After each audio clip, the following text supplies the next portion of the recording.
Speaking of kind hearts, you need to hear about how Joseph forgave his brothers. I'm sure you remember Joseph.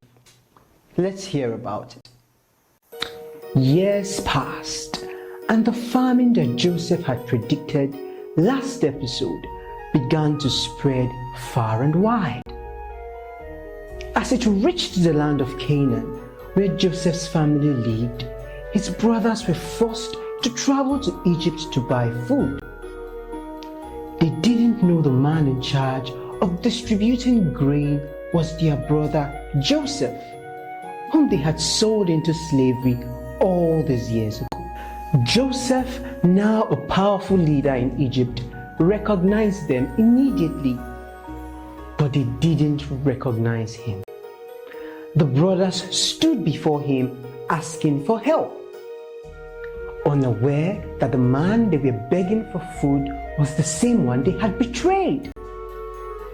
Joseph's heart was filled with many emotions: anger, surprise, and even sorrow.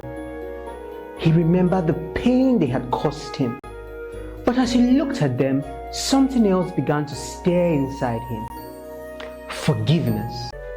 At that moment, Joseph saw how deeply they regretted what they had done. They learned their lesson, and their hearts were full of regret for what they had done in the past. Joseph's heart softened, and he could hold back no longer. He sent everyone out of the room except for his brothers. Then he said, "I am Joseph, your brother, the one you sold into Egypt."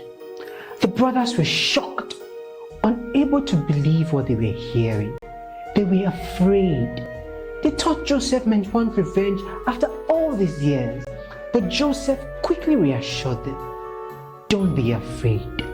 What you meant for evil, God meant for good. God has used everything to bring me here so that I could save lives. It wasn't you who sent me here, it was God." Joseph's words were full of peace. He forgave them. He didn't hold their mistakes against them, even though they had hurt him deeply. Instead of seeking revenge, Joseph chose healing and peace. He knew that forgiveness was the only way to move forward, both for himself and for his family. Through forgiveness, he also saved his family, and his story became a testimony of how God can turn even the worst situations into something good.